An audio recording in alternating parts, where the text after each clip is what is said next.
Dan nama saya Angelina Riani Manolang. Kami akan mempresentasikan pengenalan alat beserta fungsinya. Selamat menonton! Percobaan 1 yaitu untuk membaca meniskus atas dan meniskus bawah dari Aquades dan KMNO4.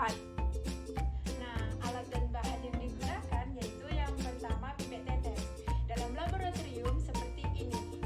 Yang kedua Erlenmeyer. Dalam laboratorium digunakan seperti ini. Yang ketiga buret. Dalam laboratorium digunakan seperti ini. Yang keempat Aquades. Yang kelima KMNO4. Yang pertama pipet tetes, di mana pipet tetes berfungsi untuk memindahkan suatu larutan ke dalam wadah lainnya. Di mana di sini kami memindahkan ke dalam buret untuk membaca meniskus dari Aquades. Nah, di sini buret berfungsi untuk mengukur volume dari suatu larutan. Nah, di sini dapat kita lihat bahwa meniskus dari Aquades adalah meniskus bawah, di mana meniskus bawah berfungsi untuk membaca volume dari larutan berwarna bening. Selanjutnya kita akan membaca meniskus dari KMNO4. Lalu pertama kita ambil KMNO4 lalu kita masukkan ke dalam Erlenmeyer. Di mana Erlenmeyer di sini berfungsi untuk menyimpan larutan. Nah, langkah ini sama seperti membaca meniskus Aquades yang pertama tadi. Kita ambil larutan menggunakan pipet tetes, lalu kita buat ke dalam buret. Nah, di sini dapat kita lihat bahwa meniskus dari KMNO4 adalah meniskus atas, di mana meniskus atas digunakan apabila larutan yang diukur untuk larutan yang berwarna. Baiklah, kita akan masuk ke percobaan yang kedua, yaitu penimbangan dan pembuatan NaOH. Bahan-bahan yang dibutuhkan yang pertama yaitu gelas arloji. Tapi dalam laboratorium gelas arloji adalah seperti ini. Nah, yang kedua adalah spatula. Nah, dalam laboratorium gambar spatula adalah seperti ini. Nah, yang ketiga yaitu beaker glass. Nah, dalam laboratorium beaker glass adalah seperti ini. Nah, kemudian yaitu batang pengaduk. Batang pengaduk dalam laboratorium adalah seperti ini. Nah, langkah pertama yaitu menimbang gelas arloji, di mana gelas arloji berfungsi sebagai tempat bahan kimia berupa padatan maupun bubuk. Kemudian yaitu mengambil NaOH menggunakan spatula ke dalam gelas arloji, di mana spatula berfungsi untuk mengambil bahan kimia. Nah, setelah NaOH yang ditimbang, kemudian kita masukkan NaOH ke dalam beaker gelas yang kosong. Nah, fungsi dari gelas beaker yaitu untuk menampung bahan kimia. Setelah dimasukkan ke dalam beaker, kita masukkan 25 ml Aquades.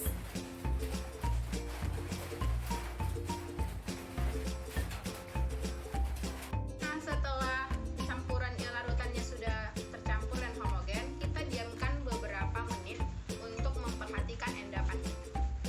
Kemudian kita aduk dengan batang pengaduk, di mana batang pengaduk berfungsi untuk mencampur bahan kimia. Selain itu, batang berpengaduk ini juga berfungsi untuk dekantasi, begitu juga untuk menghancurkan bahan. Kemudian kita lanjut ke percobaan ketiga, yaitu pengenceran. Alat dan bahan yang digunakan yaitu yang pertama pipet gondok dalam laboratorium seperti ini. Yang kedua, labu ukur dalam laboratorium seperti ini. Yang ketiga, Aquades.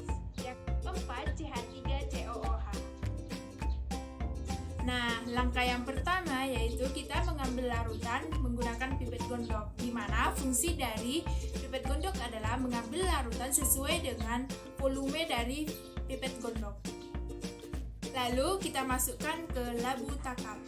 Nah, larutan sudah dipindahkan ke dalam labu takar. Labu takar berfungsi untuk mengukur larutan dengan ketelitian yang tinggi. Nah, langkah selanjutnya kita mengambil Aquades, lalu kita masukkan ke dalam labu takar sampai dengan batas volumenya.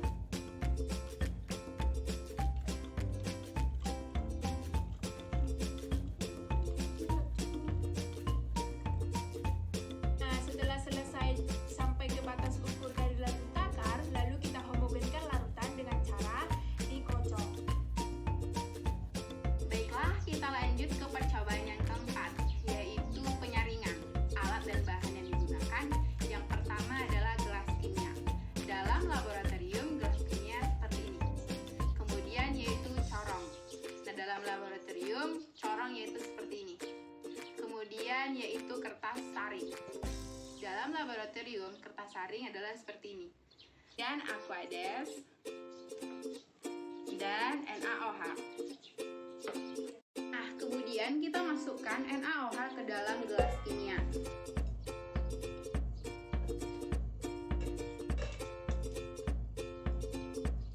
Nah, kemudian kita campur dengan Aquades.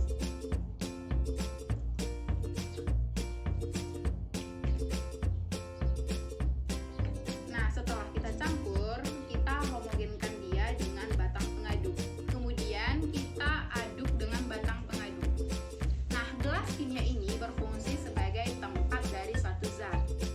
Nah, setelah kita aduk dengan homogenkan, kita saring dengan menggunakan kertas saring untuk memisahkan zat terlarut dari padatannya. Nah, yang pertama yaitu kita letakkan kertas saring di dalam mulut corong. Nah, di mana fungsi dari kertas saring adalah untuk memisahkan zat terlarut dari padatan. Sedangkan corong berfungsi untuk memasukkan cairan ke dalam wadah.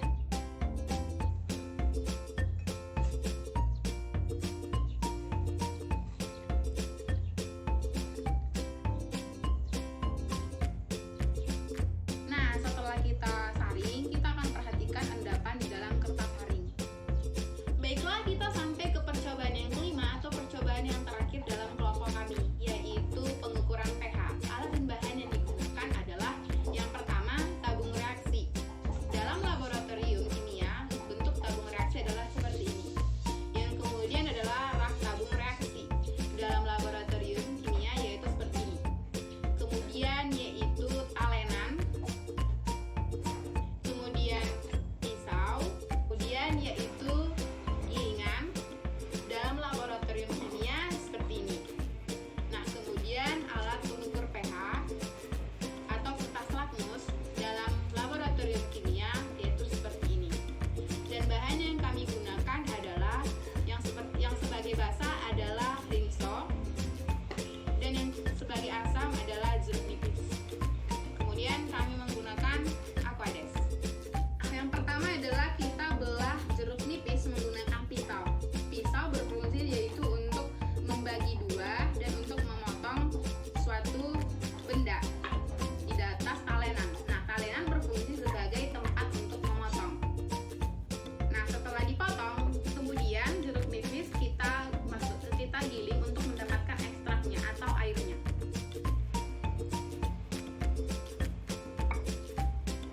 Nah, air dari perasan jeruk nipis kita masukkan ke dalam gelas. Kemudian kita masukkan ke dalam tabung reaksi, di mana tabung reaksi berfungsi untuk tempat mereaksikan.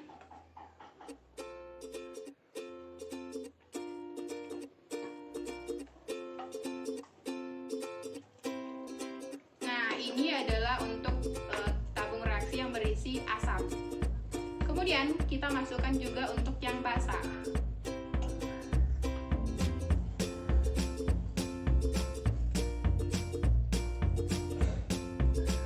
Nah, kemudian kita masukkan tabung reaksi ke dalam rak tabung.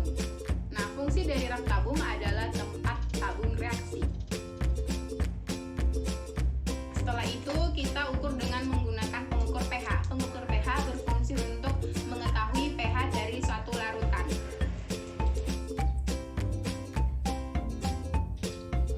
Nah, setelah kita masukkan ke dalam larutan basah, warnanya adalah ini. Kita sesuaikan dengan alat cek ini.